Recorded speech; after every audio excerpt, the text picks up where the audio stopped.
Welcome to the Contractor Commute, everybody. We are unpacking this sort of like tech addiction, sort of tendency that we all have to just scroll on our phones like monkeys. It's an epidemic. Yeah, and I think it really, I started thinking this direction over the last couple of days, just noticing even my own tendencies when going to, say, LinkedIn to go with a deliberate purpose to respond to a message or to look at something that came through. And then get on there and feeling like there was things to do because there was notifications to clear. I did that literally yesterday. I logged on there to look up a profile, stalk somebody basically. And then I was like, what am I doing here? Yeah, thank you.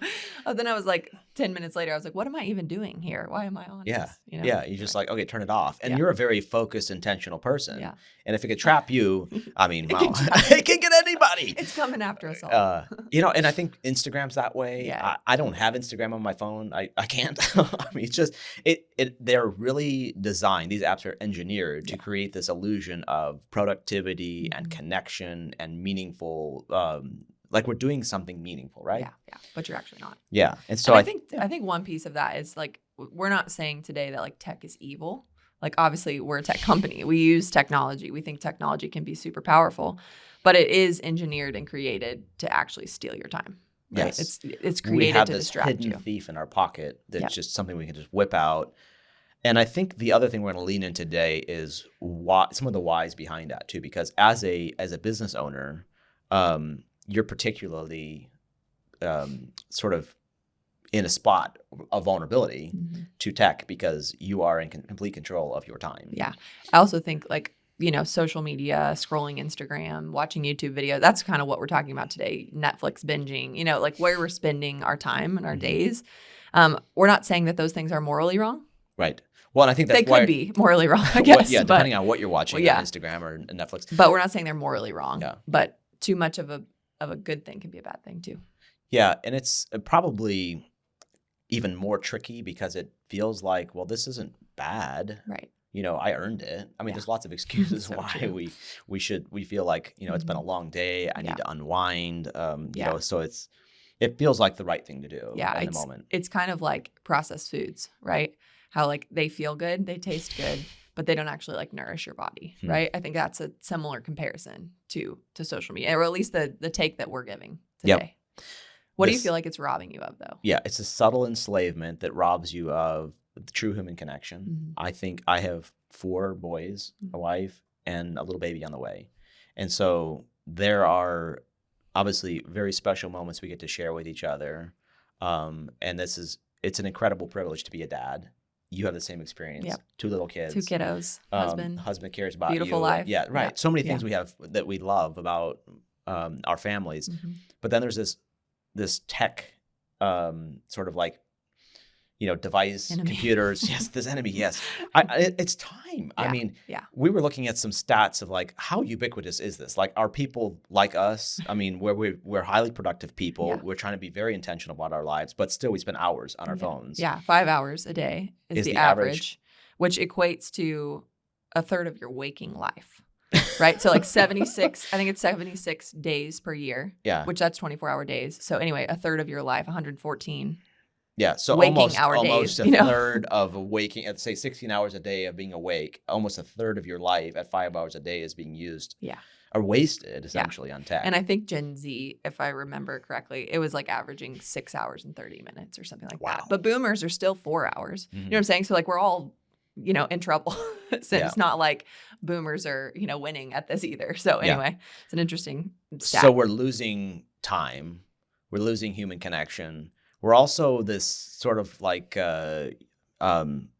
we need space to be able to have zero distraction, think, process the events of life. And we're being robbed of that. Yeah. The ability to just digest what happened. And I think there's an element of creativity in all of that too. As somebody that leads a company, some of the best moments for me are when there aren't any distractions, and when just be able to deep think something and say, where are we at? Where are we going? Vision, direction. And that's created in quiet. Yeah. I had an interesting moment. Last week I was at a conference in Kansas City, which is only like 3 hours away from where we live. And I'm a mom of 2 young kids. So I'm like constantly there is stuff going on in my life, dinner to make, baths to do, you know what I mean? Like things like that. So my life I don't have a lot of alone time, But anyways, so I was like none.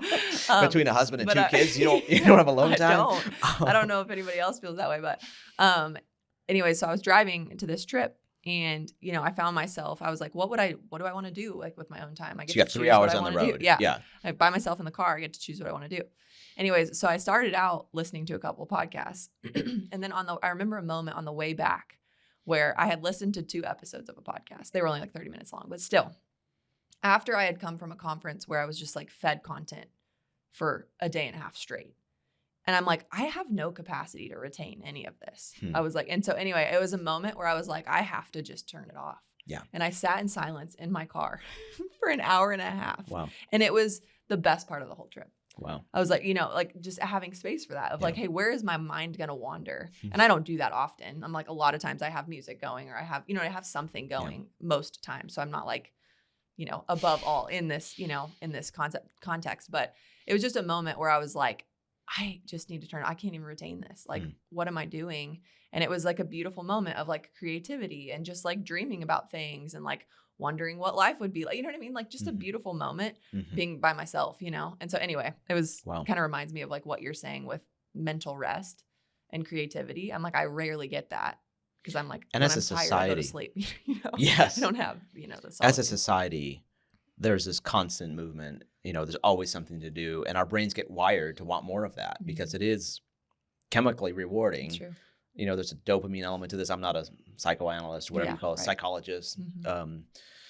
But it's nonetheless, there's an element where you feel this constant sort of satisfaction in being busy, right? And I think we all ask each other, how you doing? Oh, busy. Yeah. Like, why is that the thing we always respond? Like, as that's a good thing. Yeah. Like. It's like the expectation. Like, we're all busy. Yeah, we're all busy. And no time for doing meaningful things sometimes. Yeah. Like the most important things. One of the things I've discovered in running multiple businesses, so many times the most important thing to do in a day does not get done. And the every other distraction and things that should be last on the list are the things that got accomplished or partially accomplished. Why is that? Is it just because there's so many things coming at you, not knowing how to prioritize? Or what do you feel like the main? I think there's immense discipline required to choose the right path, but also without the space that we're talking about here to deep think, to reflect on where we're going and where we're at, you can't make the right choices. Yeah, you can't see and the I big think vision. We're being robbed of vision because we're not taking that time to say, what are the most important things for today? Like this morning, we spent some time thinking about what's the most important things to get done today. Yeah. And some of those things are hard things. Yeah. Some of those things we don't want to do. Yeah. Some of those things I'm like, let's do this tomorrow. But no, we're going to do hard things. We're going to do them today. Yeah. And I think that's an element of without that moment of reflection and thinking about where we're at and where we're going, we get robbed of that. Yeah. So anyway, let's talk about anxiety. Yeah. I think it's a huge problem in our culture. And I think some of the research we were looking at is just like how constant stimulation, it actually can mimic a stress response in people. And so like it causes you to like lack clarity in things based on research. I'm not, we're not claiming to be experts no here. idea, but well, I'm like, we have anecdotal evidence. I know a lot of people who struggle with anxiety. I'm like, I didn't think I did until recently. I became aware that I bite my nails a lot, at work. Was that me pointing it out? Yeah, it was. It was probably a year ago, actually, 2 years ago. Like Kinsey. And then I'm like, oh, actually, I do have something, I'm like, I don't really know what that is. Still need to like get curious about that. But I was like, I think it is a big problem. And I do hate the label that people put on themselves of like, oh, well, I just have anxiety, so therefore, I don't like that thought about like, I don't agree with that, I guess is what I'm saying. Like, I'm not going to partner with it. I'm actually going to partner with like, hey, no, I'm free from anxiety. I don't actually have to, walk that out. But I do think it is a real thing. And social media, being distracted, watching, YouTube, watching movies, binging Netflix. I think all of that is a really big key. And especially social media, just even with comparison, Let's talk about another sort of adjacent thing and the stress inducing and all of the political upheaval, things going around the world. Yeah. I mean, if you want to find lost causes and you want to find people that are living in poverty and struggle and nuclear weapons and all, I mean, like, there's social, I mean, there's some serious social ramifications from like letting all that in. Yeah. We know way too many things. We do. From my perspective. And negative things. It sells. Fear sells. Yes. I mean, if you watch the news, it's not about, hey, so-and-so brought flowers over to their neighbor today. And so-and-so came over and took care of their neighbor's baby. And like, it's not good news. It's like so-and-so just killed 12 people. Yeah, exactly. Like, and it feels like we're living in a more dangerous world. True. It feels like a more, scary place and just breeds more of the same. It's true. Yeah. It's fear. Okay. So now that we got this thing all teed up. So from your perspective, why do you think that we as humans let it happen, right? Like, why do we choose to spend 5 hours a day on social media? Like, what do you feel like is the reason behind that? Well, I think we talked a little bit about like the feeling of productivity from that as well, because it's easy. It requires no thought whatsoever. We're simply just letting it happen, right? Because we don't have to be purposeful. Mm-hmm. It's there to just scroll through reels, whatever entertains us, whatever fulfills whatever desire we have in that moment, we can find it, right? Mm-hmm. So if we want to watch a particular type of content that makes us feel a certain way, we can curate that, as opposed to being intentional about creating that experience, mm-hmm. Where we can feel like, and I think there's a feeling of overwhelm and, not knowing what the most important things are to do or to work on. And now suddenly we're like, I don't even know where to start. Yeah, true. And as a business owner, people in our audience, I mean, there's a lot of business owners in our audience. And I think you guys are going to feel it more acutely. I know I do, of just being like, it's hard to unpack that. It's hard to figure out what's next. Mm-hmm. And so sometimes you just feel like, well, I don't know what to do. I'm just going to scroll. Yeah. And I think whether you're a business owner or not, I think you're going to feel this escape of just from whatever element of reality feels bad. Mm-hmm. And sometimes it's so diametrically opposed to great experiences and true fulfillment, but we just don't know it. It's cheap, it's easy, it's it's the sugar, kind of component to processed foods. Yeah. It's like it's just cheap and easy. Well, and I think we justify it, right? Like we make it sound like, oh, well, I earned this today. Mm-hmm. I earned a break, or I just need a little time to unwind. Like those are some common things I think that I feel when I catch myself scrolling or something like that. I'm like, well, I just want a break. I've worked hard. I've fed kids. I've put them to bed. I can justify all day long that I deserve time to do whatever I want. Yeah. Right. But maybe it's not the most effective. Yeah. And it's interesting too. I was noticing how easy it is to sort of like let other people's experiences be reality, in the sense of, let's say, for instance, you're trying to unwind and you're trying to do that in a healthy way. And I'm just, spending time with my wife, thinking about something or whatever. It creates this sort of feeling of you need to be intentional, deliberate about things. And when you feel like I don't have the capacity to do that, I'm tired, I don't want to do that. Instead of being like, you know what, actually it's time to go to sleep. Yeah. It's really time to rest. It's time to just say, hey, listen, we had a beautiful day. It's time to call it a day, and I think that's also we're staying up too late. We're robbing ourselves of sleep, which kind of makes this sort of vicious cycle where we're overtired, we're stressed, and we're just doing more of the same things. We're making us more overtired and more stressed. Yeah. I like what you said about just like not having the capacity to like even be intentional or go deep, like even recognizing that instead of picking up the phone, maybe it's time to go to sleep. I think that's a real discipline though. Yeah. To like recognize it first. Mm-hmm. What is it? Yeah. And then be able to act on it. I've had to catch myself lately because, there's that tendency to just feel like I need to keep going because there's more to do. Right. And that is every business owner's challenge. I know it's my challenge because I feel like there are so many things I want to do, right, Kinsey? Yeah. I mean, like, we both feel it. Yeah. So many things you need to do. So many things I feel you need to do. I'm just kidding. Yeah. All right. So get after that. And so I think there's an element of feeling like we never can turn it off. That's true. And instead of being like, we got so much to accomplish today. Yeah. I mean, if we looked at our day yesterday, we got the most meaningful things done. Yeah.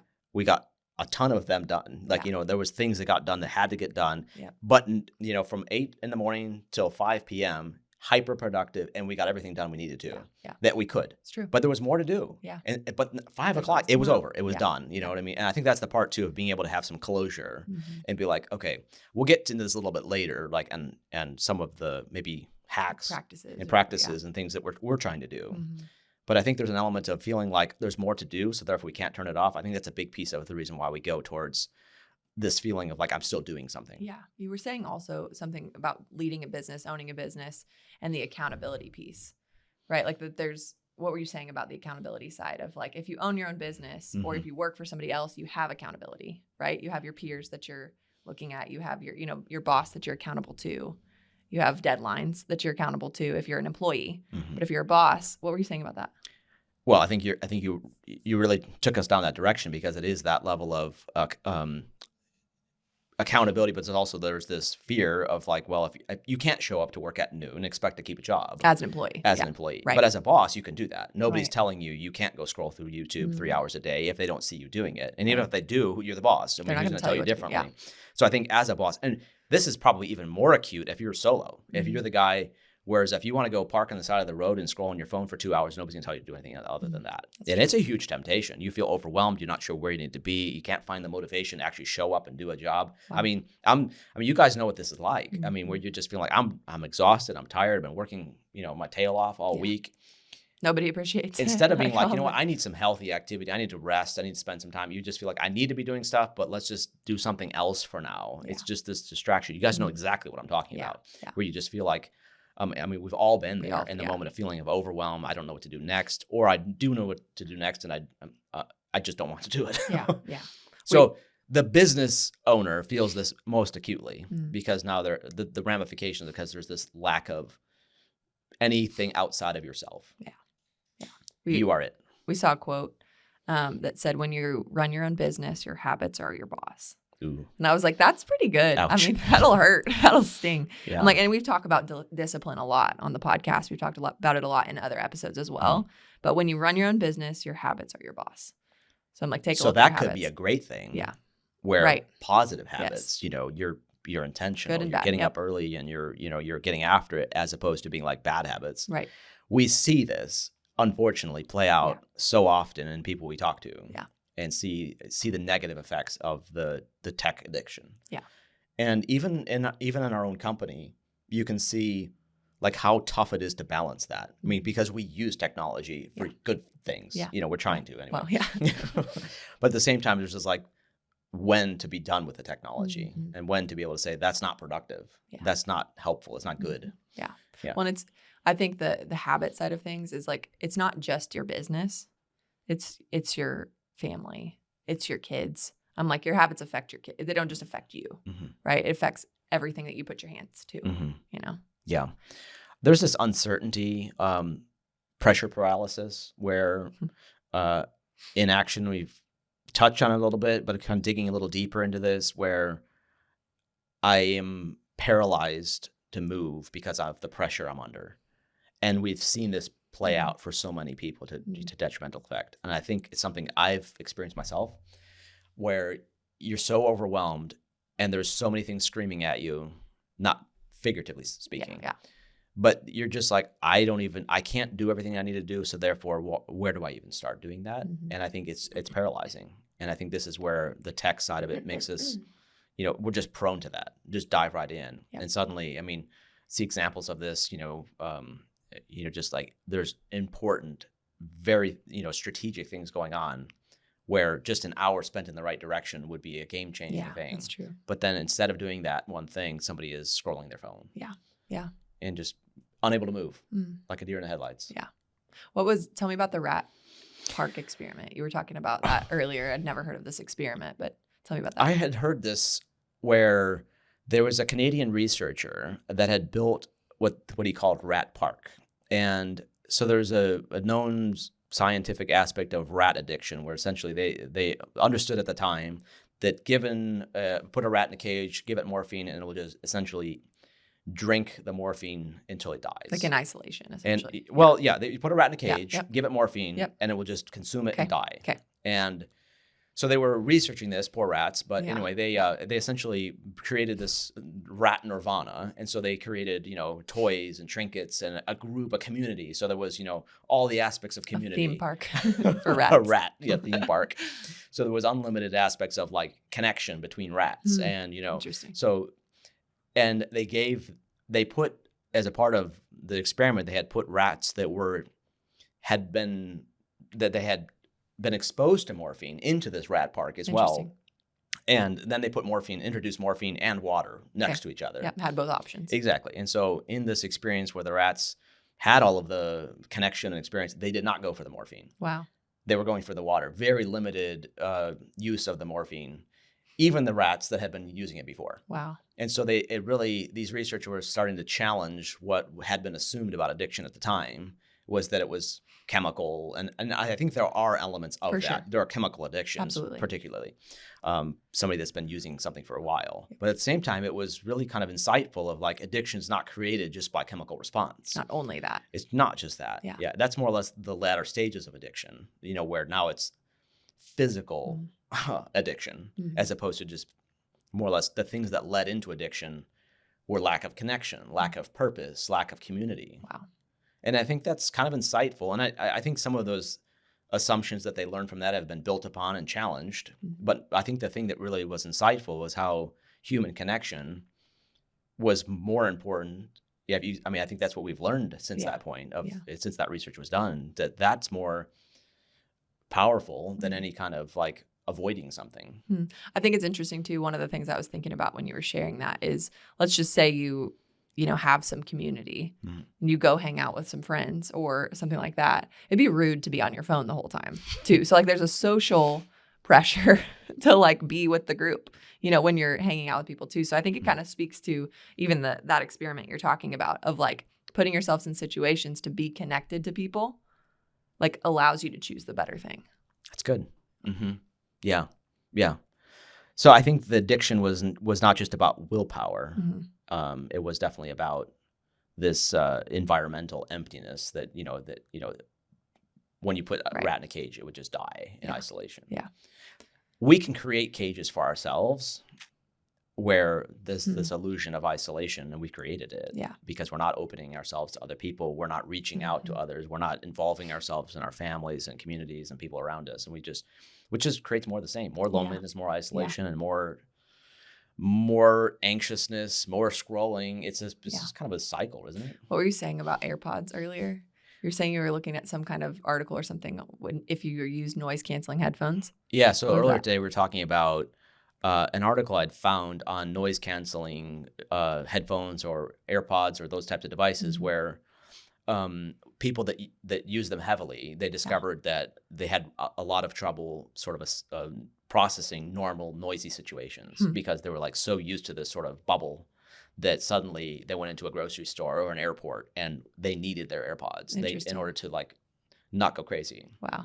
And so it was actually auditory processing is different from actually like hearing. And so when you process audio through a device, that kind of creates a feeling of the way life like an is. environment. Yeah, right, an environment, yeah. Creating an environment. Kind of interesting thing, yeah. How are you thinking that ties in with this? Well, I just think like the isolation piece. Yes, I think okay. I think noise canceling is essentially isolating yourself, even if you're in a public place, similar to how social media is or like our habits at home. I think that each of those things you're choosing self over the collective. And that was why I was kind of thinking about that. Yeah, that's good. Yeah. Okay, so let's talk about reclaiming it, right? How do we deal with it? How do we do better? Like if people are listening to this and they're like, man, I know, because I'm in this boat. I know I have, I get a notification from my phone every week of how much time I spend on average per day. It's always more than I wish it was. You know what I mean? Even if it's 2 hours or 2.5 hours instead of 5, you know what I mean? Or if it's 8 or whatever it is. How do we reclaim it? There's a real subtle tendency, and I put myself in this as well, where we tend to judge ourselves by our intentions instead of our actions. What we what we want to do versus what we actually do are sometimes two completely different things. And when it comes to this category, we just need to be vulnerable for a minute. When it comes down to looking at what we want to do with our businesses, what we want to do with our lives, this purpose that we feel deep inside of us, I don't think any of us look at social media scrolling as a good thing. Like that's a healthy thing we want to do with our lives. We don't want to look back at life and say, yeah, we spent a lot of time on social media and that was amazing. We probably think we only spend like 10 minutes a day too, right. instead True. of 2 hours. We think it's less, right? Yeah, we don't think it's costing us as much as it is. Right. So I think let's make sure that we're judging our actual actions in all of this as well, so we can actually look at what's the impact here and what do we do about it. Because I don't think if you don't feel the pressure to change, we won't. Yeah. I think if we're making excuses for it, we won't do something about it because change is painful. Anytime I've ever tried to change something as far as a habit is concerned, it's not just been something like, oh yeah, no big problem. I can change it tomorrow, anytime I want to. Yeah. So I think practically, what do you do? Practically speaking, okay, so On my Chrome browser, on my computer, there's an extension called Unhook. Okay. And basically what that does is it takes the YouTube homepage and removes all of the suggestions. And so it's just a blank white page. And so you have to be deliberate when you go to YouTube and you're like, okay, I'm actually looking up a video on how to fix my dishwasher. Instead of seeing, you know, an episode of Friends or something like that, you're like, oh, what's happening there or whatever, you know? Yeah. All the content that's curated to try to like distract you from what you're doing. So that's a great extension called Unhooked. The other one is AdBlock. I think it's called AdBlocker Ultimate. And so it's a free extension for your browser. Install that and you won't see any ads in your YouTube videos. And so like that's a huge tool as well. So a couple of things. And that even prevents ads on a lot of social media ads. It prevents a lot of like search engine ads as well. Does it work on your phone too or just So there is an extension for your phone too. Okay. And there's like an ad blocker app that you can install and configure. And then it just blocks a ton of ads from your device. So those two things are helpful. But I think to the deeper root, like you still have Instagram on your phone if you want Instagram on your phone and you will be scrolling. So, I mean. I think a couple things that I try to do is I turn off my notifications, right? Like, so I'm super selective about what I actually get notified on. Like obviously text messages I get, phone calls I get, you know, those kinds of things. But social media apps, I turn off all the badges and all the notification bubbles. So I'm like, turn the badges and the bubbles off. You don't need them. It's not that important. You know, it's kind of like email too. Yep. Like I also turned my email notifications off as well because it's like nothing that urgent is being sent via email. You might have to get to it within a day, but not in 2 minutes, you know? So that's one thing that I've done for a really long time. And then another practical thing for social media on my phone, because I tend to go the escape route sometimes. And I'm like, okay, now kids are in bed. I'm going to just scroll a little bit, right? And so I actually put it not on my home screen. I move it over a couple tabs because I still need it which is me justifying probably. I still need it for work. Yeah, you do. And so I keep it on my device. Otherwise, I would probably delete it completely. Like I don't really think there's enough value in it. I don't need to know about the friend that I knew in 8th grade. Like I don't know her, you know, or whatever. So anyway, I don't think it's super productive, you know, except for people listening to the Contractor Commute on social media. Yeah, guys, don't delete us, please. I'm teasing. But I move my social apps to a different, you know, page. So not on the home page, it's on the second or third. And then I also put it in a folder so that it's at least like 2 clicks away. And it's not just right in front of my face of like habitually clicking on, you know, the Instagram icon, for example. So those are a couple things I do. And then I was also doing some research. I don't do this, but I think I want to, you can schedule on your phone, like do not disturb I do that. hours. Okay. Or like you can put a schedule in your phone to where it's like actually turns off notifications for certain blocks of time. So like blocking that'll even hide like texts and things too, right? Past so like 8:30, I don't get anything. Yeah. So anyway, I think that is something that I'd like to introduce, but and you can set it up to where certain notifications, like if somebody came to my door, I would get a notification on that. Or if my wife tried to call me and say I was, you know, at a board meeting or something like that and I was late, and then that would come through. So like you can set up who you want notification from outside of that zone. Okay.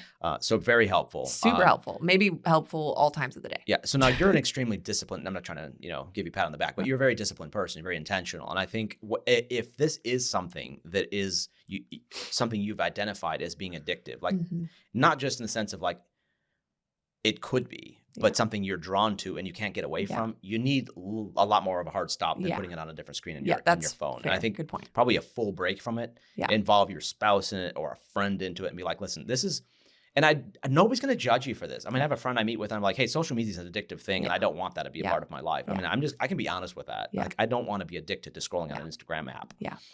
I think though I love what you're saying about that involving other people, but in order to affect change from my perspective, you have to know why. Like what's the actual why behind what you're doing? Not just like, oh, I think because Ben and Kinsey are saying that I should delete this, like I'm just going to delete it. Like you have to personally feel like a deep why of like, I don't want to do this because it's stealing 5 hours from my family. That's a big why. Yeah. I mean, I think that's enough to act on. Do you know what I'm saying? Yeah. So, and that why might be a little bit different depending on who's listening. I'm glad you brought that up because we need to unpack even the impact on your business. As a business owner or somebody that's leading a business or a critical aspect, or really a leader in your business, I mean, that really identifies most of the people in our audience. You're, essentially, you define what that business will be over time. I mean, the vision, the direction, the momentum of that business is determined by you. And so from a why standpoint, if you are a distracted leader and you're anxious and you're scrolling your phone and you're not able to create the space for health, for time spent outside of the workplace to rejuvenate. Right. Social media is not rejuvenating. No. And so I think the impact from that is loss of productivity, a loss of effectiveness, loss of success potentially as a business owner. I mean, if you look at really hyper-focused people that are able to spend their time on the things that matter and able to really recharge their batteries. Social media is draining your batteries, not recharging. You're right. So I think that's between those aspects, though, of like waste of time and like, I mean, we touched on this at the beginning, the thief in the pocket, right? Yeah. But it's I mean, there's some compelling reasons besides just, hey, it's a suggested thing to do. Well, and it's probably also find something to replace that time with, meaningful, like what you're talking about. Like, okay, is it, I want to write in the mornings instead of get on my phone when I'm in bed, you know, like just scroll Instagram when I wake up. Like I'm going to get up and I'm actually going to journal, or I'm going to go work out, or I'm going to go, you know what I mean? So I think replace it with something. I'm not saying like restructure everything about your life. Like I think we've talked about that too, about like building habits and things like that. But like you don't do it all right. at one Don't do it all big, at once, big go, you know, because it's not going to stick essentially. But small improvements to your days, I think that is something that you can actually continue doing. And so, but I do think if you're spending 30 minutes in the morning on your phone, I'm talking to myself as well, find something else to spend the 30 minutes on that's productive and that actually like aligns with your goals. I like it. Morning routine is critical for me. If I get up at 5 and if it's a 2-hour routine and that involves reading, meditating, working out, even space to think. I think working out's a nice space to think too. I mean, sometimes it's just listening to scripture. It's a time to think about things. It's just like, you know, sometimes it can be just boring, you know, but nonetheless, it's like leaning into that, you know, and just being like, okay, let's think about you know, it's just amazing what that does for us. And then but however, if my day starts at 5 a.m. and the first thing I do is start scrolling on my phone, 6:30 a.m. comes along and I didn't even know where the time went. That's true. So it's almost being like, I'm not touching that device until I have those meaningful things done. Sometimes the phone's a part of the routine because, you know, you're using your workout app or whatever else. So creating some space, some margin between us, some barriers probably is required. Yeah. Maybe even having I haven't done this, but I've kicked it around because, you know, my wife, Mary, she's also being like, she doesn't want the social media distraction either. Yeah. So I'm like, do we create like a device with like a double auth system or something like that where she has the social media passcodes and I have the phone passcode, and we're like, you know, okay, that's just the phone that you might be mad at your wife all the time. No, I just know. While you yeah, she's gonna be like, hey, enter that passcode again, please. Yeah, right. I don't know. It's a crazy thought. I'm not sure what the solution is on that side, but creating the idea is however you determine to do it, you need boundaries, you need space between you and the things that you don't want as part of your life. Yeah. So let me know how that goes. We haven't done that. And I think partly just because we are pretty deliberate. Well, you guys don't have really a problem with what we're talking about. Like you don't even have like TVs in your house, right? We do have one. One TV, but that is a more recent thing. And it really doesn't get used very often. It's like once a week. Yeah. So you guys are super intentional about tech and like especially with your kids and things like that too. So translates. If you guys are on your phones all the time, they'd be we have Duolingo and the kids are like, you know, screens are powerful for kids. Yeah. Like, you know, they just love them. Yes. You know? And so Duolingo is 3 of my kids are into competing with each other on Duolingo and winning, you know, challenges and stuff like that. Spanish? They're learning Spanish. Yeah. Okay. Yeah. So that's cool. I did that for a little bit, and then I lost my streak and I didn't come back. That would be so you. Yeah. A 45-day streak and you're like, forget it now. I just ruined the whole thing. Yeah, no, it's just worthless now. Yeah. Yeah.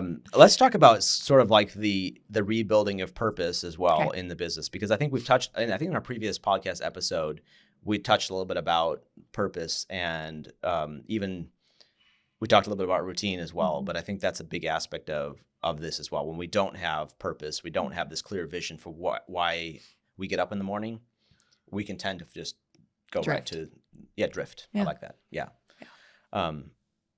So for us, so you know. Do you feel like that was like ebbed and flowed when you ran your construction company or like when you run businesses? Do you feel like there's seasons where you're like, oh, I'm so locked in, I have so much purpose, and then some where you're like, oh man, it's harder? I'm so glad you went there because I'm actually thinking about that could be in the same week. Okay. So let's just look at like last week. We had some amazing wins and some challenging moments. Yeah. You know, like, and sometimes following each other. That's true. And to be able to manage the emotional ups and downs without unhealthy behavior. Yeah. Like, I think that's a big piece of it because it's so easy to just sort of respond to the emotions and be like, we're having an awesome day. I'm crushing it. I'm giving my all, 110%. And then feel wrung out and they're just like, I'm worthless the next day. Yeah. Instead of being like, I'm going to consistently apply that level of effort I need to. And when I need to rest, I need to create space to do that. I need a day off. I like that. As opposed to just sort of like wild swings. Wandering, yeah. You know, how many people I know that can be beast mode one day and then the next day, like, who down. Is this person? Yeah. Like, they're getting nothing done. They're a terrible leader. Yeah. Their team's wondering what happened to them. You can't be that kind of a person. You got to be consistent. Yeah. And consistency means being able to pace yourself. You know, if you're running a marathon, which life is that. Yeah. You can't just you can't be a sprint runner, you know, and streak out after the first mile, That's a great you know, point. and disappear for the next 25.3. It's a great, yeah. I don't know. Yeah. Never run one. Never will. I'm just kidding. What's that thing we were talking about earlier with, don't say never? Yeah. Yeah, true. I wanted to do a triathlon at one point. But you were actually. Would take some significant. That was after I was a college athlete, though. Now I'm super, super washed up and old. Didn't you were suggesting we did that as a team here? Like, remember did that? Oh, I yeah, don't you know. so did. Sam, remember Sam's that? so in, right, Sam? Sam is in there. Sam's not in. That would be fun. I think we should do something. Maybe not a triathlon. It was back to the small steps. I think that would be jumping in the jumping in the deep end of the pool without knowing how to swim. Yeah. All right, well, figure it out. I'll get you a bike. Yeah. Anyway, what about final thoughts? I mean, as we kind of wrap up, I'm just kind of thinking. I think my thought as we were thinking through the whole podcast and prepping and all that of I like to think about this a lot because I'm a mom of young kids too. So I think it kind of puts my frame of reference there. But I'm like, when I'm 70, what is it that I'm going to wish that I did more of or less of? And I think that that's a lot of what we're talking about in this episode of I know when I'm 70, I'm not going to regret missing out on, the Instagram feeds that I missed out on or the shorts that I missed out on or, those kinds of things. I'm going to miss out on the little moments with my family or my kids or, even with the work side of things. I'm like, when I'm 70, am I going to wish I worked more? Probably or do I not. wish? Yeah, probably not. So I'm like, I'm not saying don't work hard and run the race that's in front of you. That's not what I'm saying. But I think having the view from 70 and your as a vision piece, I think is super important. And I try to come back to that a lot just to kind of recenter because I think the phones and the social media and the binging shows and all of that, as fun as it feels, I just know when I'm 70, I'm going to be like, oh no, I actually wish I would have just connected with my husband more, in those nights where we just talked about our days or whatever, I just know that's, I believe that's what my perspective. I hope that's my perspective at 70, I guess. And I hope I don't have a lot of regrets on some of those little decisions that I'm making today. So anyway, that's my final thought. Yeah. We're imperfect humans. We make choices sometimes that are not ideal. I think there's an element of also being okay with making poor decisions as well and not having this constant decision regret. True. And I know that's not what you're suggesting either, but I think that's the balancing perspective is as if I'm 41 years old, I don't want to look at the last 41 years and say, I wish I did things differently. I want to be forward thinking, learn from the past and say, there's an element, okay, I want to be more intentional for the next however long God gives me on this planet. But at the same time realizing, I just had this epiphany the other day of thinking I'm limited. I'm like, it's you see other people die and you're thinking, well, that doesn't, not to be morbid here, but it nonetheless, it seems like other people die, but we live forever until we're, until we don't, you know what I mean? That's the way we feel about it. And I think having the level of intention at this point of life and being I want to maximize, I want to live life to the fullest. I think that's what it comes down to. Yeah. And there's also an element of life is not perfect. Not everything we get to do is a fun and, it's not fun and games, right? We could retire, go home and just spend all of our time with our families and that'd be awesome, but that's not practical. We have a job in front of us. Can't do that, yeah. Yes, right. We have an impact to make. Yep.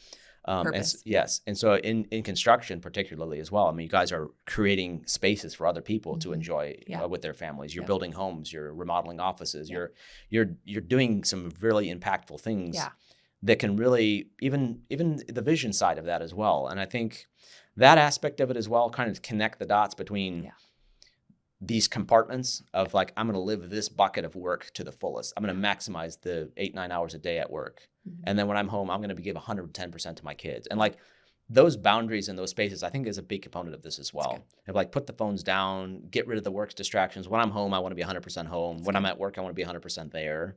I think that's a big piece of this as well. And that's not easy to do. Yeah, that's true. They blend through, and sometimes they need to. That's true. Yeah, go ahead. Yeah. I think, and as just one other thought here is just that as the owner of a business, sometimes we don't realize how impactful our role is in shaping that. And I think even from a result standpoint, like sometimes we're struggling. The profit's not there. The business, just the team, the collaboration, it's like there's just feels like there's so many challenges in front of us. And if you're the person that's distracted, and you are in the position right now where you're the scroller, your business is being robbed of its most important asset, and that is you. Yeah. And so stop looking for other reasons for this and recognize it's you. Yeah. You need habits, you need discipline in your life, because the success or failure of your business is contingent on your discipline and your habits. You mentioned earlier, like that business owner habit, right? I mean, that's the quote. Yeah. I mean, that's what it's all about. That's so true. Yeah. Guys, life's short. Let's live it awake. Let's live it awake. Let's live it awake. Okay. We'll catch you back next time. Sounds good. See you guys.